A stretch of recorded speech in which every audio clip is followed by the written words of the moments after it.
Welcome to another episode of the Angels, Positivity, and Love Show. I'm your host, Michael Andre Ford in America. With us from New Zealand, we are so honored and grateful to have an author, healer with us, and much more. She's action. She's true to her path and helping others, and boy, is she energetic. Emma Milldon, thank you so much for being on the APL show.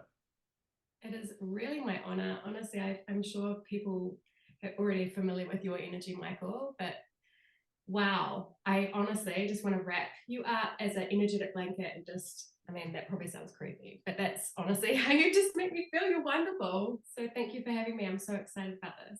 Audience note, we just spent an hour together and I did what I do. So it can be a little shocking because I've got to compliment Emma, and this is a compliment fest at the beginning of the show. Emma is totally wired. She's plugged in. She's connected. She knows how to pay attention. She listens. So she's like an energetic guru, an intuitive guru. But let's give her just a couple quick props. Quickest intro we've done yet, because we're going to start doing the intros during the show. She's an author, columnist, loves coffee, no BS, dry wit, but total humor, and just love, love, love, love, love. Can't say that enough. Simon & Schuster's been one of her publishers, Hachette. We're talking nonfiction kids book, though, that I think is coming out basically in a couple weeks. So it's March of 2024. I'm going to mention her 2015 book, Soul Searcher's Handbook. Evolution of Goddess was the 2018 book. There's subheadlines in there, and she's going to explain these books. And then M is for Mystical, kids book. And I think the title is kind of self-explanatory. A little bit of spirituality there, or just fun. More fun and sparkle in life, more zip. Speaking of which, that's our guest, Emma. What happened along your life path that got you to pay attention more? What is something fun you can share that rivets us? Oh man, that's a best question. So something that happened on my life path straight off the bat, adopted. So got brought into the most amazing family, and in that energetic connection and that shift, I feel like I've always had a different idea of what family is. And so one of the things to quick answer to that is I have a belief that our family are our kind of self-appointed life councils. You appoint people, souls, energy, the right people for the job. And I think from my experience, people that have had either lost a parent, lost parents, or been given a shift through adoption or foster are better at reading this and doing this and appointing different people. So I have the neighborhood around me. I have found a grandmother next door. The matriarch of my family is just my neighbor. She's incredible. I have a raft of aunties, of spiritual teachers and guides for my children. And yeah, that's something interesting about me. I look at family in a way different way, and then probably my biggest guilty pleasure is adopting souls into that. So look out. I like that. Okay, how did you get into writing? When did you know you liked writing? You've been doing it a long time. You've been published all over the place, not just formal books from big name publishers in America and elsewhere. Talk to us about the passion for creativity, for writing, for expressing, what's within. Writing for me is meditative. I write, I scribe, and I get downloads. So I don't, a lot of time I get to the end of a piece of paper, even from when I was a child, and I will read it like it's new information. So I'm very lucky that I feel like I have other people that come through me and give me wisdom and guidance. And quite often, particularly with having to publish books, is you need to reference and academically prove that the information that you've got on the page is legit. So I've had to spend a lot of my time getting these spiritual downloads and then reverse engineering and researching and finding out that yes, actually years ago the Ayurvedic studies showed that yes, this is truth, or actually in ancient Rome they found this, or the witches or the pagans, or Christian beliefs, and all of these different interconnected webs that is spirituality, right? So it's fun. I feel like I get to download writing as such a channel. Words just stream through me, and then I get to go back and find out either who the people were. Normally a lot of grandmother energy, out as white as tribesmen. And then I get to go back and kind of piece the pieces back together. It's kind of like following the spiritual breadcrumbs. It's the best job in the world. I love it. Ooh, okay. Tell us about your first book, 2015. Soul Searcher's Handbook. So this was essentially actually pieced together from my spiritual journey. So I was lucky enough to travel the world. I was like curious, spiritually curious, and was working on boats. And so I had the privilege of being able to travel and firsthand immerse myself in different spiritual teachings. So I would be in the Caribbean and learn Reiki, the Soul Searcher's Handbook. Thank you. I would go to South America and work with shamans. I went to America, New Orleans, and worked with different priestesses. I met authors and tea leaf readers and astronomers and numerologists and intuitives, and was lucky enough to really immerse myself in learning firsthand. And in doing so, I was taking notes, not realizing that I was writing the Soul Searcher's Handbook, which is essentially an introduction to, hey, cool, if you're interested in this, this is what it's all about. This is what you might experience, and you might want to explore this. So it's very much a guide of, like, kind of like a guidebook if you're going to travel around Rome. Like, hey, here are all the cool places to eat and all the cool places to go. And if you're into this, you might like this kind of book. So that's the Soul Searcher's Handbook. Ooh, okay. So let's back up though, because here you are, a crew member. It could have been a deckhand, third mate. You could have been the steward, the third steward. Is it a power sailing yacht or a power motor yacht? Is it a Broward? What was your role? Give us an example of one port of call that you're like, wow, I mean, that was guided because you went into Cancun back pre-cartel, hardcore cartel days, and you were like, I was just getting a cup of coffee here and I saw the shop, and that's where I met Yolanda or whoever. Tell us a little bit of flavor about both the yacht. What were you doing? How did you get hooked up with doing that? How much did you love the water? You're amazing. You're so okay. So my first connection with knowing that I was meant to be on this boat, I was actually I was living in Mallorca, Spain, and I'd found a group of middle-aged ladies that were all holding different sort of spiritual events and places, and one of them was the elements. So we had a fire night and we went for a big hike and a tour, and I was meant to do this water event, and I was so frustrated because I wasn't going to be able to finish this course with these ladies that had become kind of like my spiritual mamas. I have a habit of finding kind of elder women that can teach me like that.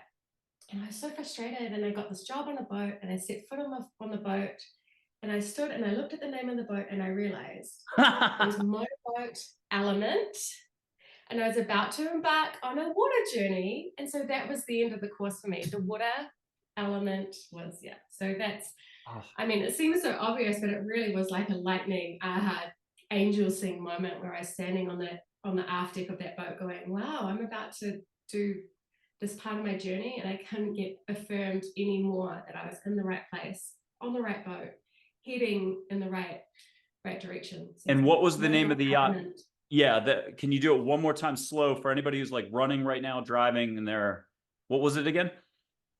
Motor Yacht Element. Element. I love it. Okay. Right? And Elements. what did you do on board? Just 30 seconds. And then Yeah. take us through maybe one more port of call somewhere that you were like, wow. Yeah, so I was lucky enough. I started off as a second stew. By the end of the first season, I was a chief stew. I loved it. I'm an Aries, born in the year of the tiger. I'm all about getting stuff done. And it's really just a glorified floating events, ship.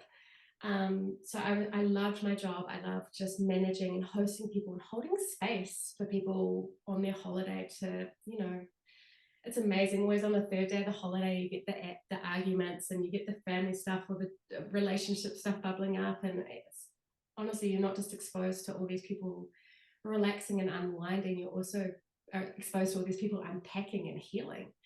So that was great. And I remember one of my favorite places was in the Caribbean, in the West Indies, actually, this island of St. Thomas. I can't remember the name of it, but had such an energetic feel to it. It was dangerously close to another island, which is probably a completely different vibe. But they had the most amazing healers, and a lot of people would be drawn there for massages, but I got a whole Reiki energetic cleanse. And I remember this guy just saying to me, can you help me take all the water and we're going to throw it into the ocean together?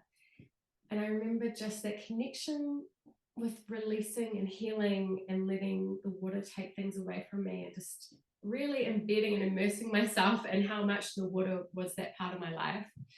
So yeah. Ooh. Okay. Speaking of water, have you had some sort of a mini miracle with water, like the way it was reflecting, the this, the that? You could have been shower, could have been the ocean, a river.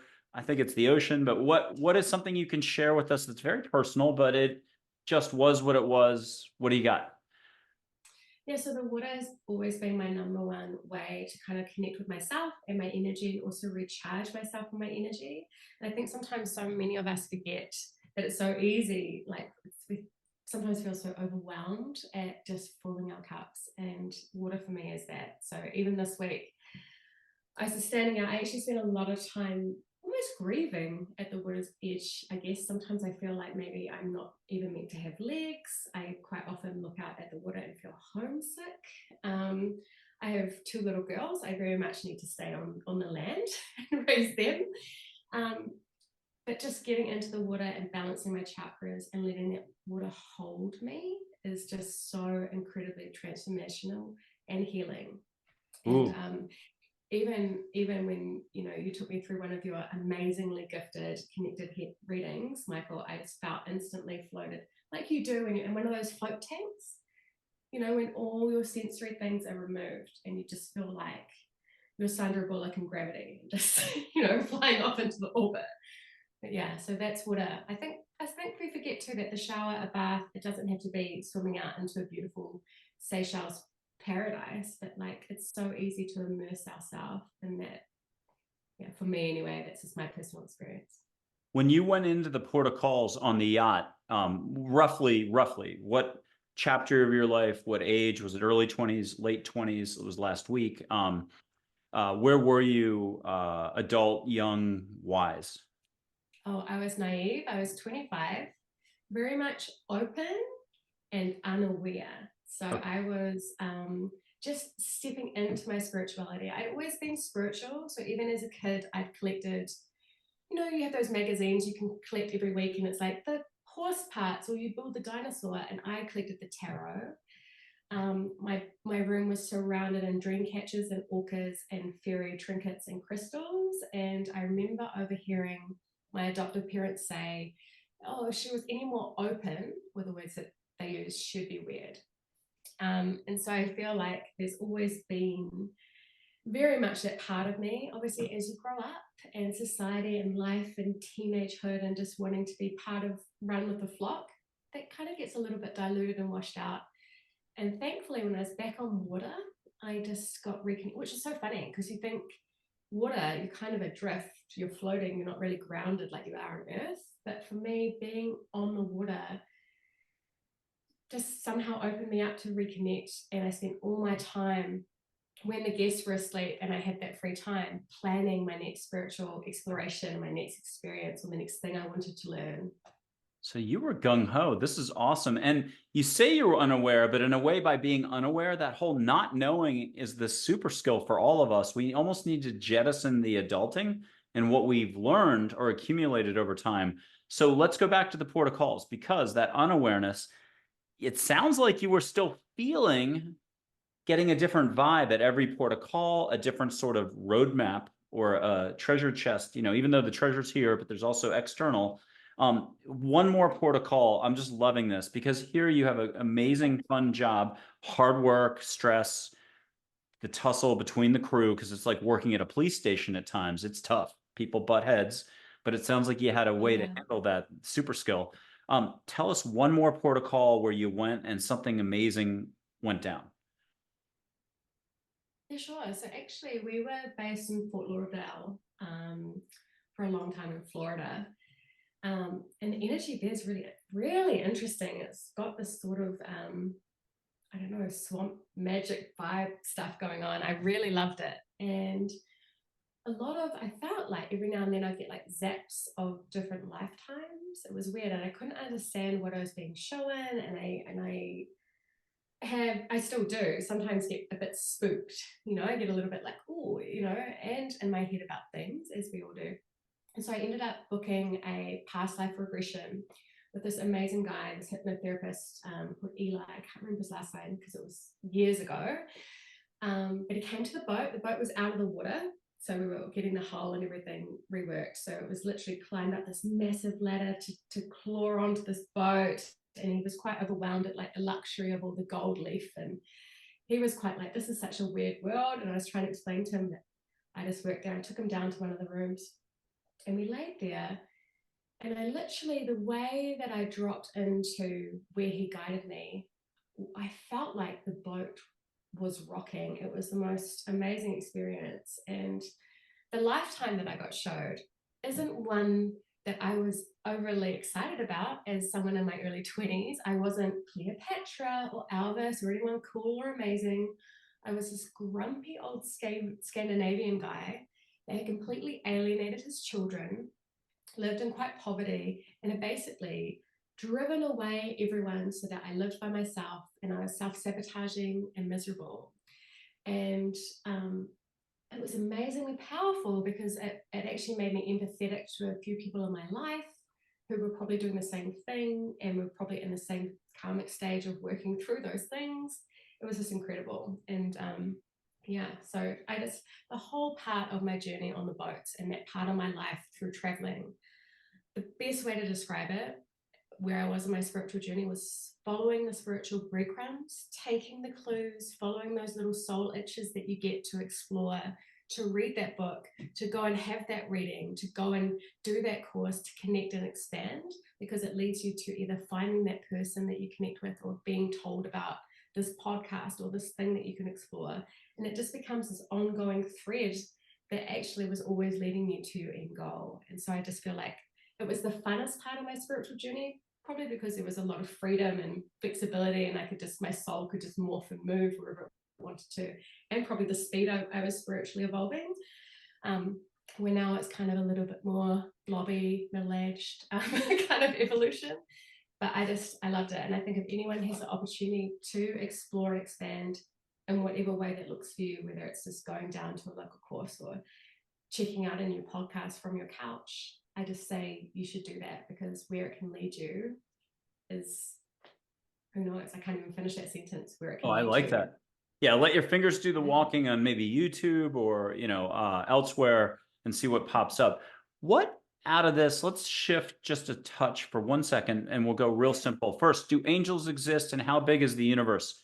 Emma, do angels exist? Angels definitely exist without any realm of doubt. The universe, endless. I haven't seen any edges yet. I don't even think there's curves. I just feel like it's just, I don't know. What do you think? Oh, yes. And before the show, yes, as well. Um, and so what's your advice for folks to keep their chin up, stop looking at their toes? When I go around, if I'm thinking too hard, I'm somehow like, if I'm running, I'm always looking down and I get reminded by angels, Native American chiefs, chin up. And so I always put my chin up and I start laughing immediately because I'm looking at trees. I've got a landscape, some beauty, nature, instead of letting the run just go right by, to pay attention more, to be more present. What's your advice for people to be just more present? You gave us the how to maybe find some breadcrumbs. Do you have something else you could just, a little uplifting reminder? I love how honest you are about your runs and getting reminded yourself, because I feel like the first problem is we all kind of beat ourselves up that we didn't do the meditation and we didn't finish the book, we didn't do the things, right? I would say stop making it so complicated. Start listening, because it's actually not hard and it's already happening. So it could be you're driving and there are words in the song that penetrate your soul differently, that make you feel differently, that intuitively is a message, right? Yeah, there are so many things around us that we can immerse in. Getting in nature is a big one and a big important one to get out of your head. Getting in nature, I would also say spending time with children, playing, allowing your soul sometimes to just do what it feels cool to do. If you're like really busy and in a big concrete jungle or just rushing from A to B, but you feel like you just need to go tear through the woods or jump in some water, do that. Make time to do that. And I think don't be so hard on yourself. If you don't have time to sit down and meditate for 3 hours, that's fine. Have a bath. Make that a meditative experience. Allow yourself 10 minutes to have a bath. Set an intent. give yourself some space to connect, like it doesn't stop overcomplicating it, I think. And the pressure we all put ourselves on is just, we've got to cut it out. Okay, and the 5 things for those who have already cooked their own goose, that's all of us. You got into a work habit streak where you're no longer breathing, even though you're breathing all the time. You're up here all the time. You're on your iPhone, your email, your social media. You haven't taken a break. You haven't hugged a tree. You haven't gone for anything outside. You skipped your exercise. How do we know how to pull the nose of the airplane up? Again, chin up. There's a lot of us that are either working too hard. We've got a place we think we need to be. We think that the usual rat race, thinking, spinning up top, is the name of the game for success, where we need to go, how we're going to get there. Give us another one of those, patented Emma reminders of, no, the action is here. Yeah, you know of what you're doing in that moment, in that day. I always said it the other day. So the other day I was on my way to see someone, and I just got to the door of the car and I thought, I don't want to go. I don't want to go. You know, just cut it out. I don't know. I just feel like sometimes I feel like I can be a bit of a mean mom. Like cut it out, stop it. Start listening. What's feeding your soul? If something isn't, if you're really feeling like it's sandpaper against your energy, do something about that. Sure, we have to earn money, we have to work, we have to show up to things that we don't always want to do. And sometimes within that, there can be amazing lessons and experiences. I'm not saying if you always feel like you don't want to go to something, don't, because sometimes you probably might just not ever leave the house. But I am saying it's really important to listen to your energy and to pay attention to that, because particularly, as spiritualists, as healers, as women, we are guilty of putting other people's needs before ours, right? Wanting to show up for other people before us. And actually, it's not good for us. It's, like you are just doing your intuition and your soul a disservice. So listen to yourself and don't feel guilty about being like, not today. Okay, I've got to tell the audience, I'm giving you my special, I don't have an award to give, but I'm giving it. You're an expert on paying attention. You've paid attention from a very early age. This has suited you. It's part of your repertoire. It's one of your strengths. But because of that, you are, and I can't fill in the rest of it. How has paying attention helped you blossom, and you're still blossoming? How has that been the core ingredient, and as a message that's, again, uplifting to everyone else, that all you have to do is slow down to pay attention? What additional thing is there a technique daily that forces you? Is it in the shower? Is it going for the walk with the dog, but you can't be on an iPhone? You got to leave it behind. What do we need to know about this paying attention? Because I honestly think that's your going to here. It's surefire success. Observation.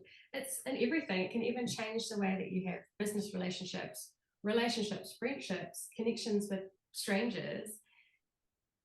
Observation is almost like becoming, everyone loves to talk about themselves, right? But when you're with someone, observing the things that either light them up or they feel connected to or you share a connection with, like those are all the things that energetically feel different, right? Observing those things, but also too, if you're a good friend, you're going to also observe the things within anyone that you're talking to that also dim, right? And also helping them kind of work out those knots, I guess. So I guess observation, not just with yourself, but with the people around you, can be game changing for how you connect, not just on a basic level, but on a soul level with people. And it becomes so much easier. You kind of cut through all the words and you just start to see people and people respond to that. So I think it was actually, I think, something that I learned when she would probably hate it if I called her this, but I do think she's one of my mentors and gurus and leaders. This girl, Rachel Hunter, she's a model that has also gone on a very spiritual journey. She lost her mother. She spends a lot of time in India, yoga, meditation. She's incredible. She also spent the early part of her life married to a rock star at 16, very much in the public profile, so she had to learn very quickly how to observe people, how to flip a conversation in interviews, like even on the Tonight Show, how to make sure she could hold her space and, do that sort of energetic dance. I think we show up in any sort of conversation, or even just grabbing a coffee off the barista at your local cafe, there's an exchange there. And I think if you're aware of, actually, I'm not just taking this coffee, I can see that person's having a hard day, I can flick them a compliment, I can say something kind, that could create ripples of change, of energetic change that ripple. So it just is about looking out when you're running and looking around us and acknowledging the energy that we're bringing and the energy that we're engaging with. Paying attention, awareness, gratitude, allowing, appreciation, action of some sort from the heart. It was interesting about Rachel Hunter. You both had a podcast, I believe, at one point together as well. And that's not going on anymore, right? It kind of is. We kind of want to do it, but she's very much immersed in India at the moment, and I'm very much immersed in motherhood, and it's proving. Yeah. When it's time. Totally. If you would, tell us a little bit about Evolution of Goddess. That's 2018. That was your next book, I believe. This is on the nonfiction front. You do a lot of writing just across the board. And if you want to touch on that as well, let us know, what are we looking out for? Obviously, people can just look up EMMA MILDON, MILDON, New Zealand, and you'll come up right away on the internet, the web. But tell us about Evolution of Goddess. Yeah, so Evolution of Goddess was the natural next step from the Soul Searcher's Handbook. It was from people who have kind of explored their spirituality, have become accustomed with their spiritual self, and were ready to kind of drop into that next level. It's kind of when there's a bit more uncomfortable elements of that side of spirituality that I think a lot of people hadn't really talked about how you kind of outgrow a few friendships or relationships, and you kind of, there's a bit of a shift in you and how to kind of step into that. And with that, I wanted to provide wisdom. A lot of the things that I do in my writing, I feel like, is actually just wisdom collecting. None of my thoughts, none of these ideas are new. They are all channeled and connected threads from ancient wisdom, previous teachers, previous guides and gurus. It is old information, but bundled up in the new age book. So yeah, it's literally looks at time in a different way. One of the things channeling with that book that really, I think, the pivotal day, the biggest day of me working on this book was I got called to do a timeline that was a spiral. And it was in all these different times that weren't like the Roman Empire and all these sort of like chunks of time as we know it. And it kept saying Aquarius. And I was like, what is this? I don't even understand. And the more I looked into it, I felt like I went down kind of like the acid Woodstock transformational age, because they were talking about it then, they knew. But yeah, very much the more I researched it, the more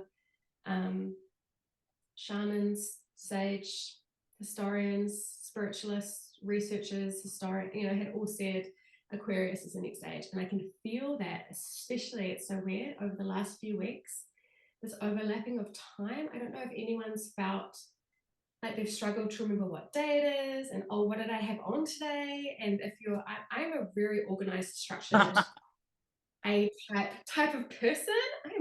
I'm not scattered. So if you're feeling like that, you're not alone. I feel like something energetically is going on. Have you felt like that? I'm kind of like that to begin with. So I'm not your good example on that. I'm like a hermit on the side of the mountain, sort of, except I run a lot. Anyhow, let's do this. I'll blow you some sage. I love your honesty, Michael. It's so refreshing. Yeah. Yeah, I'm just one step at a time, letting it unfold. And I do the best I can to keep my chin up, and positivity, I think, is abundance. And everything else unfolds from there, is what I would add. Okay, I've got some sage. People who watch this show who've done this before have smelled it. Emma and I, we checked the plumbing electricity beforehand. She was getting it right away. And so what I'm going to say is, a lot of old hands, and that's the wrong way to say it, a lot of solid deck hands, senior hands on that yacht of life right now watching. Just let the sage be sage. Let angels, the universe, whatever way you need to say it, let love carry it to you. You smell it here. You feel it here. You might taste it on your mouth. If your schnoggin is clogged, you got a cold, it's that cedar. If you're in Texas, Whoop, got to learn how to operate a lighter. You'll catch it, but ask for flowers on top of it. Lorna Byrne, the Irish angel mystic, she didn't smell the sage. And I was like, oh boy, I'm in trouble. We're taping. She goes, I'm smelling daisies and roses in Ireland. And I was like, yeah, okay, yes. You'll see me do that on a video. Jennifer McLean, 35-year healer. She got the sage and 3 flowers in Laguna Niguel from Texas. It doesn't matter where you're at. It doesn't matter if it's 2025. When we have 1 million subscribers, hit the like, share this, please comment. Emma's done a great job so far. She's about to do a lot more. And like, share, comment, subscribe. Hit those buttons. Okay, Emma, you've already gotten the sage by now because I stalled a really long time. But what flower or ocean are you getting? Ask for ocean too. That's my other hint to anybody out there. Hint, hint. What are you getting, Emma? I get earth. I feel like really Kiwi earthy soil, pine cones, moss, like that really, yeah. New Zealand's deep foresty, and as soon as that first feather whip went, I could smell. Oh, I love it. And I've had some South Africans who like miss home, and then they can catch that. I'm gonna have to make up with the soils. I haven't been there. Clay, darker red, maybe soil, but they get reconnected with that from afar. There was one South African who's been on twice, who's in Germany, another one in France right now. I think I've had 4, another one in New Zealand who just became a New Zealand citizen. She's been on twice.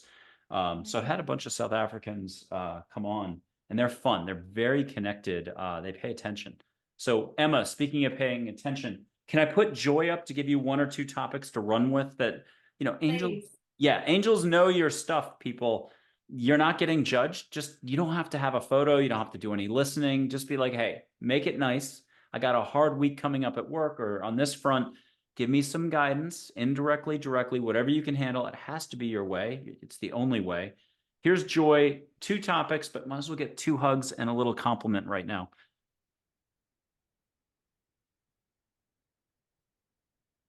Okay, so I hear it is and surrender. She was amazing. She was kind of like a swirling pink pot. It was so pretty to look at. So it is. It is. It is. It's as simple as that. Anything after that is what our brain puts in there, right? It is. It is bad. No, we've added that. It is. It just is. Oh, that's pretty That simple. almost is a book title, but it's almost too simple for a book title. It's probably a chapter. Okay. The second one, because you can't do it, is it's just like the lit agent's like, really? You didn't come up with anything else? Okay. What is the second? Surrender, I think, was it surrender, letting go, something like that? Surrender, which I guess is probably at the tail end of it is, because when you surrender into the reality of something or the truth of something, more importantly, the truth of something, it changes, right? Because everything in its honest, most truthful form is something for us to expand, right? It's never, honestly, I don't know if people know you. I mean, obviously, you and I were talking before. Both Michael and I have lost mothers, the big anchor points in our life. And it was refreshing for me to see Michael talking about it in such a surrendered, peaceful, loving way, which I relate to. I know lots of people always say, I'm so sorry. And I'm like, don't be. Without sounding completely out of touch to you, it was one of the most magical experiences in my life. It was one of the most pivotal points in my journey, right? And I know lots of people kind of think but I've surrendered to the lesson in it, and it's become such a loving point instead of a painful point. And I think that's the difference between how things can touch us. If we surrender to it, we've got a better opportunity to learn and to love what happened to us and to be grateful for the positive things that we've learned in that, rather than feel that pain or sad. Still, obviously, we're going to feel a sense of loss and a sense of grief, but within that, the bigger lessons come. Okay. How is love central to everything? What do we do with this? And all I can say is I'll fall back to what I always say is love is the fabric of the universe. And I'll borrow one more line from the Big Mary, which I said earlier, and I can get this straight. It's love isn't everything. Open your eyes to see love. What's your way of reminding folks that's the thread, the interconnectedness for us all? I think if you are ever feeling disconnected, out of touch, angry, twisted, knotted, broken, you've probably forgotten that love is that one thing that can fix it all, right? And I know it sounds so cliche and probably incredibly frustrating if you're in those spaces, right? You're like, oh, but it's true. And love can be connecting with nature. Love can be making time for yourself. Love can be the pure, unconditional joy and connection you get from playing with your dog. Like it's those moments. Being Ooh. kind to a stranger, acknowledging a stranger, seeing the energy of a lonely woman walking by that probably doesn't get to live or talk to anyone and making conversation with them. That is love. Oh, I love that. I have a quote I want to find, but I'll have to find it in a little bit. And I'll read something. Happiness is obtained in the absence of ego. Ego, this is written by angels. It's from my 2014 book, but just to give us food for thought. And we'll do it this way. Okay, what's up with mankind? Why angels now? Why are they so accessible? Awareness for mankind is on the horizon. Call it a spiritual awakening if you wish. It's a chance for all to grow. Mankind is ready for more unconditional love and compassion for all. And more compassion by all for all is needed. Mankind is ready for change from rat race mode. Happiness is obtained in the absence of ego. Ego's afraid to be vulnerable, to let go, and to be in the unknown. Again, there's nothing to lose and nothing to gain. Move past seeing the negative. So can you let that spur you? And I'll put up Charlotte and Angel's photo just to get a topical conversation to run with again. Folks at home, you can just put your hand out, feel our vibe. You can ask a question, get an answer. Just listen, but use your heart. It'll sound like a whisper, your own voice, but if you want to let go, you can hear her voice full on. What do you have for us, Emma? Do you know, it's so weird. And I was really in a tug of war with my head on that one because I kept hearing the word home. And I was like, that's not enough. No, that's not it. No, tell me something. You know, when you get frustrated. Home. Home.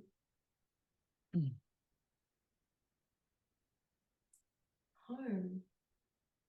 And home is here. That's the Buddhist Zen expression. Every time they say home, it's the message of the whole point of all the instruction. You go to the monastery, you suffer with that brutal teacher who always knows how to show that they're not up here, they're here. Home is where the heart is, the rest. I mean, I get it, but I want you to run with it because this is your show. So I'm gonna like stick up 3 figures for you. They'll give you the lead and you've got the rest because you are literally a walking encyclopedia for us. Oh yeah, okay. They're Okay. like, okay. So a lot of spiritualists or anybody exploring new age living or becoming awakened, in their home or in their space, particularly, like obviously, yes, home is where the heart is. Our heart, but in your space, you're making almost like a sanctuary, an escape. Like you've talked about how you had a Japanese archway that you walked through and you felt like there was a different transition into your space. Make sure that your home is somewhere that you can really bask in and connect in the light and love, recharge, right? So, I mean, obviously, there's all sorts of ways you can do this, whether it's feng shui, whether it's family, whether it's bringing nature into your home and gardens, whether it's colors, whether it's art, whether it's crystals, whether it's aromatherapy, whatever it is that you want to explore. But I think home, there are so many opportunities for us to make ways for us to, like you have, Michael, paint your walls and things that connect to your soul and remind you of where that love and that connection and that truth is. I love it. Okay, is there a book that you've been wanting to do this entire time, but you've been afraid to do it? You haven't gotten to it. You don't have to give us the exact idea. The New Zealand guidebook, the inner guide to more spirituality, more love within, something like that. Is there one that's percolating around that you just haven't gotten to because you felt like I'm not ready yet, but you want to write it?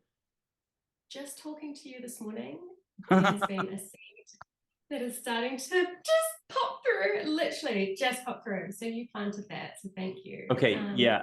It is, it's so funny. Like for me,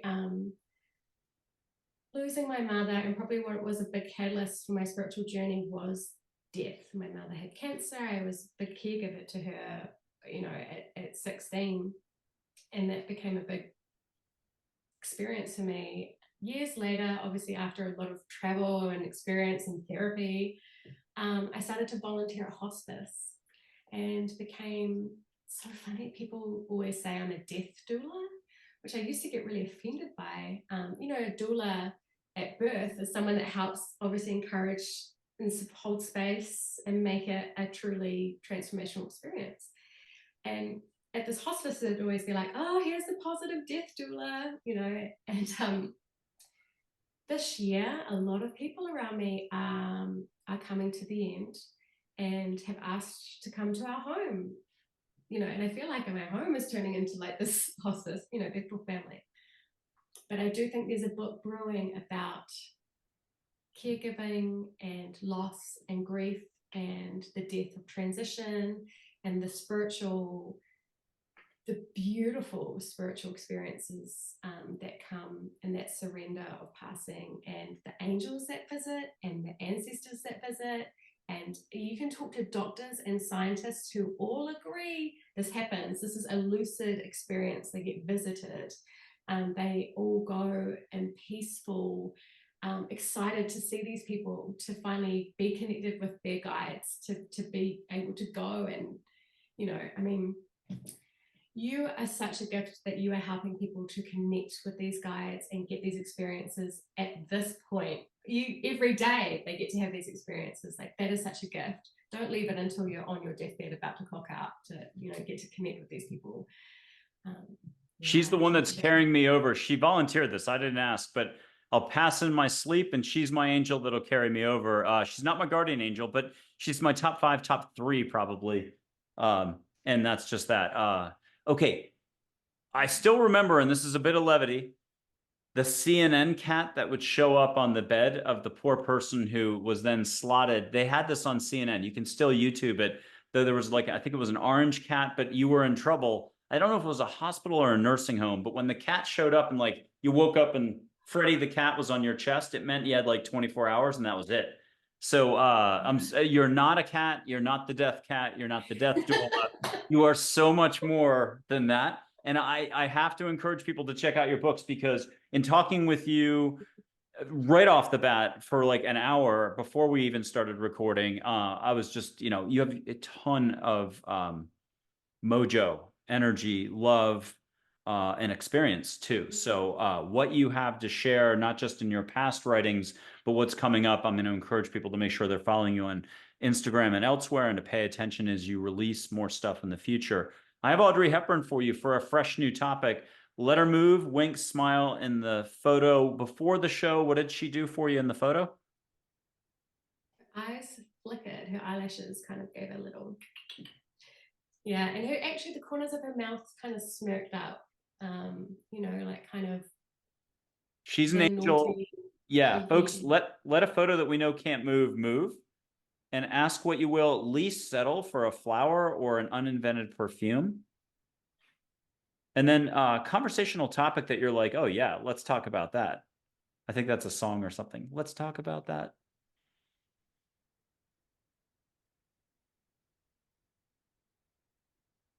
Okay. What'd you get? She wants me to interview you. Okay, let's do it. So, what's been one of the biggest points of your journey? Ooh, I'm enthusiasm, so I jump right in and I don't look back. And it's been really interesting because all the resistance other people have had or I've had, it's just instructional. Everything's your instruction.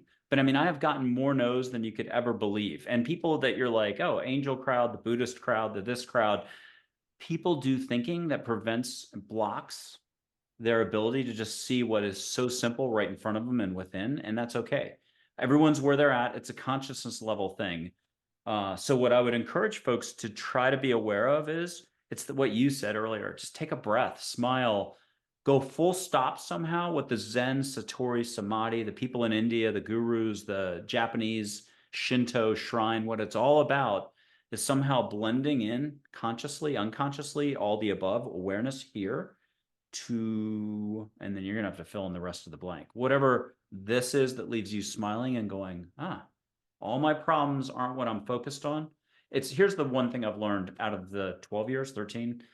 Where you put your focus is where you put your focus. Good luck with that. That's so well said.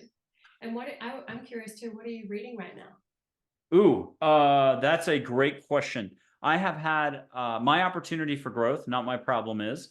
My opportunity for growth is to sit down and I have these two, I don't know what they're called anymore. They're very fancy designer leather chairs. Picked them up at an estate sale that I didn't know how amazing they were. So they're incredible. They're the best chairs in the world to sit in with a book. So I like World War II. I read World War II stuff. Okay. I have all I've written some World War II, at least one commando book. I have a second I need to look. I do peace and love, but I got to offset it with some like historical bloodshed. So it all I balances out. love that.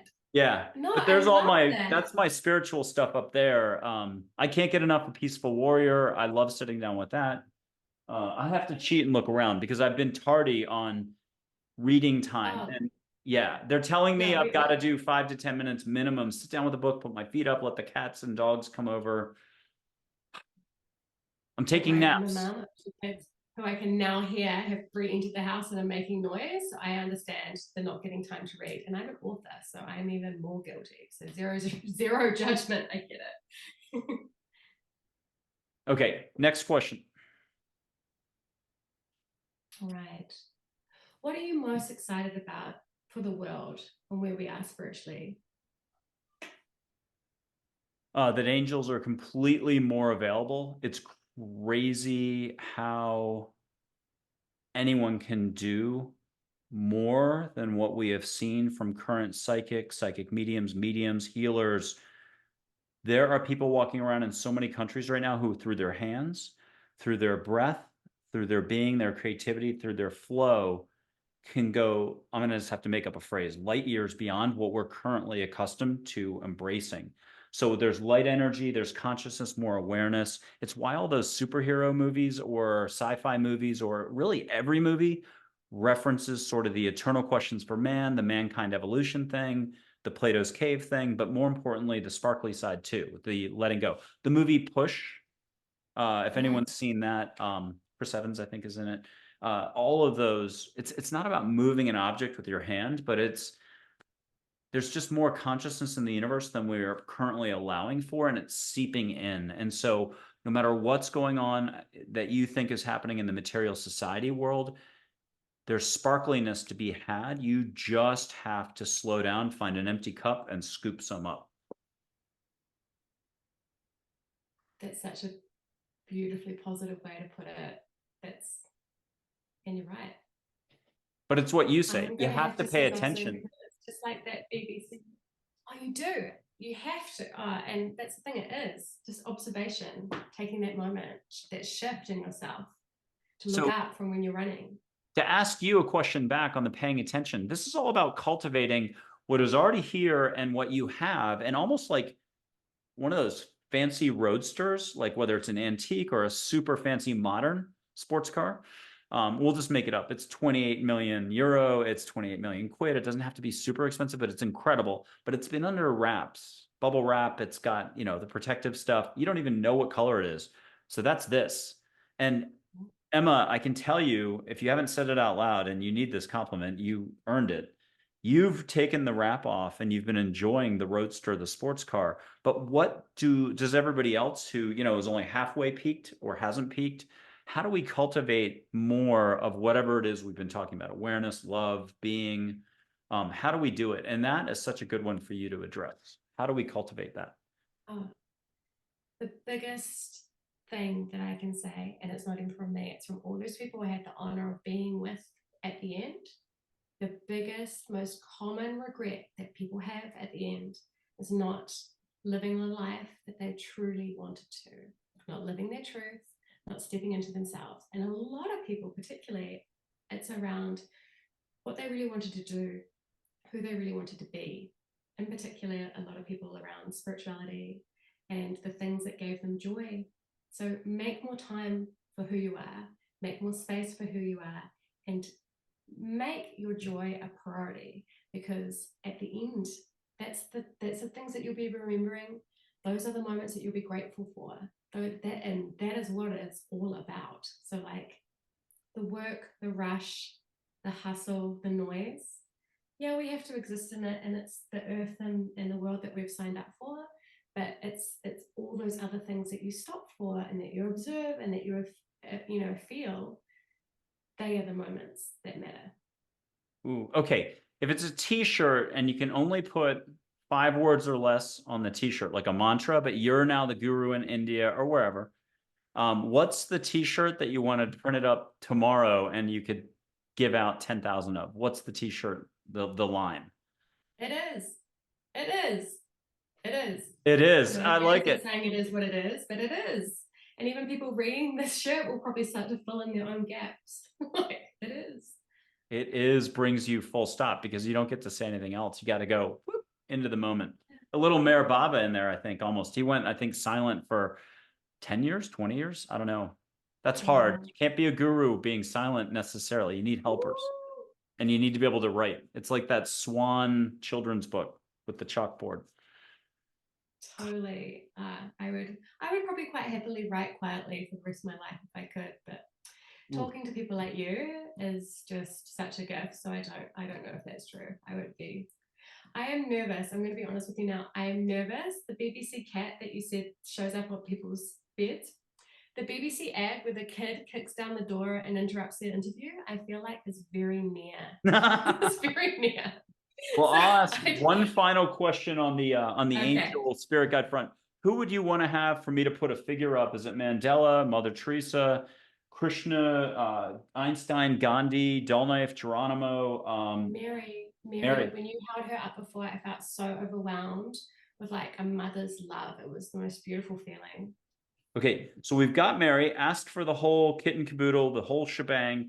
People don't need to know what they're asking for to receive. Oh, that was a big one. Just make it an everything bagel, and angels will know how to make your bagel good. You'll get it here, or well, whatever I was supposed to say. But you're eating it here. You're not worrying about the details up there. Boy, was that zany, but I think it was combat effective. Okay, here's the big Mary in the sky, not the one from the 1800s, the drawing with the heart on the shirt. Let her make rainbow sprinkles in the air around you. You cannot sue me for carpet cleaning. They are made out of angel light. They'll go away. Just let a little bit of glitter in the air to the left and right of your eyes, a few centimeters away. The whole room is engulfed in glitter. You seeing a little bit of glitter, Emma, where you're at? All around. Okay. I didn't do it. Don't blame me. Blame Mary, blame the angels. But that's the name of the game, is get into the blame game of love and have more love. Okay. What has Mary got for you to share with us? Just be at peace. Enjoy it. Soak it up. Be in it. Uncomplicated it. Like, just be in it. Show up. I love it. Okay, we'll wrap this up, but anything else? Like, tell us one more thing. What was the blah, blah, blah from the blah, blah, blah? How about let's go back to the ocean, the water theme, below deck. I'm going to make a pun here because that's on ESPN. If you like the Mediterranean, there's the Australian version, whatever. But, you were above deck. You were below deck here, but you were paying attention. What is the final takeaway and reminder for us all it's not giving up, it's to show up. Yeah. Show up and submerge. Like, show up, observe, dig deep into it. One of the most transformational things that I connected with, I learned transcendental meditation. And they were talking, and I had a dream that first night that we did it, and I went under the water. It was rough, it was wild and windy and big waves. And I just went under. I pushed myself deeper and deeper and just sat on the bottom of the ocean floor. And it was weird. I knew I needed to breathe, but I wasn't panicked because I knew my next breath will come. And I just observed the quietness of being deep within myself. And I think sometimes, like, everything about this conversation that we've talked about is about observing, being present, showing up, looking, feeling, connecting. All of those things are all really one and the same. It's about being deeply present, deeply grateful, deeply open to the experience of what it is. Oh, okay.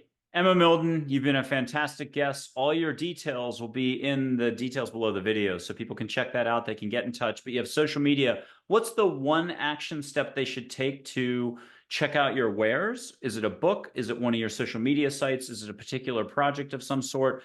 How can people get more involved in what you're experiencing, what you're sharing? What's that one thing or two things that you want to share? Instagram is probably the best place to find me. It's at emma.mildon.